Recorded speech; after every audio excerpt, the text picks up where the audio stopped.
Bismillahirrahmanirrahim. Assalamualaikum warahmatullahi wabarakatuh. Alhamdulillahilladzi khalaqal insana fi ahsani taqwim wa awda'a fihi al-aqli yatafakkar wa yatadabbar wa batalahu bil amrad liyabtaliyahu bis sabr wa yudhhiru lahu fadla shifa wa ja'ala likulli da'in dawa fa subhana man biyadihi ad-dar wasyifa wa asyhadu an la ilaha illallah wahdahu la syarika lah wa asyhadu anna Muhammadan abduhu wa rasuluhu ad-da'i ila tadawi wa tawakkul wal amiru bil i'tidali fi kulli amr sallallahu alaihi wa ala alihi wa sahbihi ajma'in. Segala puji bagi Allah Subhanahu wa taala, Tuhan semesta alam yang menciptakan penyakit sekaligus menyediakan obatnya. Salawat serta salam semoga senantiasa tercurah kepada junjungan Nabi besar Muhammad sallallahu alaihi wasallam, sang panutan di dalam kehidupan, termasuk dalam menjaga kesehatan dan menghadapi sakit. Ayol ikhwah yang dimuliakan Allah Subhanahu wa taala. Di era modern seperti sekarang ini, kita sering terjebak dalam dua kutub pemikiran yang ekstrim. Yang satu mengagungkan tibbun nabawi dan mencap pengobatan medis sebagai kimia berbahaya. Di sisi lain, ada yang mentertawakan tibbun nabawi sebagai sesuatu yang tidak ilmiah dan hanya mitos masa lalu. Pertanyaannya sederhana, haruskah kita memilih salah satu dan menolak yang lain, ataukah justru kita bisa melihat keduanya secara lebih objektif dan saling melengkapi? Yang pertama, ayol ikhwah, apakah itu tibbun nabawi? Ayol ikhwah, tibbun nabawi adalah istilah yang merujuk pada pendekatan Nabi Muhammad SAW dalam menjaga kesehatan dan mengobati penyakit. Ia mencakup penggunaan bahan alami seperti madu, habbatus sauda, dan kurma. Terapi seperti bekam dan ruqyah syar'iyah juga termasuk di dalamnya. Dan juga termasuk bagaimana tata cara pola hidup sehat seperti makan dengan teratur, istirahat yang cukup, dan pengendalian emosi dan spiritualitas. Ibnul Qayyim al-Jauziyah rahimahullah mengatakan di dalam Zadul Ma'ad, fa inna tibb an-nabi laisa ka tibbil atibba fa innahu yaqinun wa ilhamun wa tibbu ghairihi aktsaruhu hadsun wa dhununun.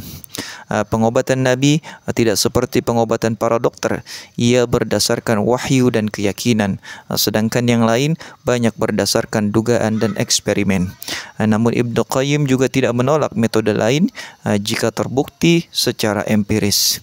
Yang kedua, yang jadi pertanyaan, apakah itu medis modern? Medis modern berkembang dari ilmu pengetahuan yang berbasis evidence-based medicine, pengobatan yang didukung oleh data, research, dan juga uji klinis. Ia mencakup diagnosa dengan teknologi, CT scan, MRI, laboratorium, dan lain sebagainya. Obat-obatan dengan dosis yang terukur juga. Bedah dan terapi yang disesuaikan dengan jenis penyakit tertentu. Ayo ikhwah, seorang dokter Harvard, Dr. Andrew Weil, pernah berkata, healing is best when it integrates the wisdom of tradition with the precision of science. Penyembuhan terbaik adalah yang memadukan kearifan tradisi dengan ketepatan sains. Yang ketiga, bagaimana perspektif ilmuwan muslim? Yang pertama, gabungkan wahyu dan akal sejak abad pertengahan. Dan ini merupakan ilmuwan muslim yang telah menunjukkan bagaimana Islam mendorong integrasi antara iman dan ilmu. Seperti halnya Ibnu Sina atau dikenal dengan Avicenna di dunia barat pernah berkata, at-tibbu ilmun yudraku bil hissi wat tajribah wal aql.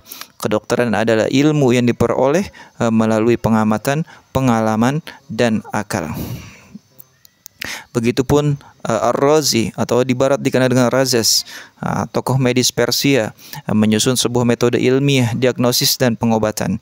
Ia pun menulis dan berkata, aku tidak puas dengan suatu teori sebelum aku uji secara eksperimen. Dengan kata lain, mereka tidak menolak tradisi, tapi juga tidak menutup diri dari inovasi. Lantas, bagaimana perspektif Al-Quran dan hadis menyikapi ini? Islam, ayol ikhwah, tidak melarang pengobatan modern. Sebaliknya, Islam memotivasi pencarian ilmu dan ikhtiar. Nabi Muhammad SAW bersabda, ma anzalallahu da'an illa anzalalahu shifaan. Tidaklah Allah menurunkan sebuah penyakit kecuali Dia juga menurunkan obatnya. Al-Quran juga mengabadikan ucapan Nabi Ibrahim alaihissalam, wa idza maridtu fahuwa yashfin, dan apabila aku sakit maka dialah Allah yang menyembuhkanku. Dari sini kita belajar ayyuhal ikhwah bahwa penyembuh sejati adalah Allah. Tugas manusia adalah berikhtiar baik dengan pengobatan yang bersumber dari wahyu maupun hasil sains. Yang selanjutnya, bagaimana bukti ilmiah tentang tibbun nabawi. Secara ilmiah, madu terbukti mengandung antibakteri alami. Habbatus sauda juga yang dikenal dengan Nigella sativa mengandung thymoquinoid, zat yang bersifat antioksidan, antiinflamasi, dan imunomodulator. Dan juga bekam atau dikenal dengan cupping terapi kini digunakan sebagai terapi pendukung pada beberapa klinik fisioterapi modern. Semua ini membuktikan bahwa pengobatan warisan Nabi dapat diuji dan dikembangkan dengan pendekatan ilmiah. Kesimpulannya, kolaborasi bukan konfrontasi. Ayo ikhwah yang dimuliakan Allah Subhanahu wa taala. Tibbun nabawi dan medis modern bukan dua musuh, tapi dua pendekatan yang bisa saling menguatkan. Yang satu membawa nilai spiritual dan tradisi, yang lain membawa teknologi dan kecepatan.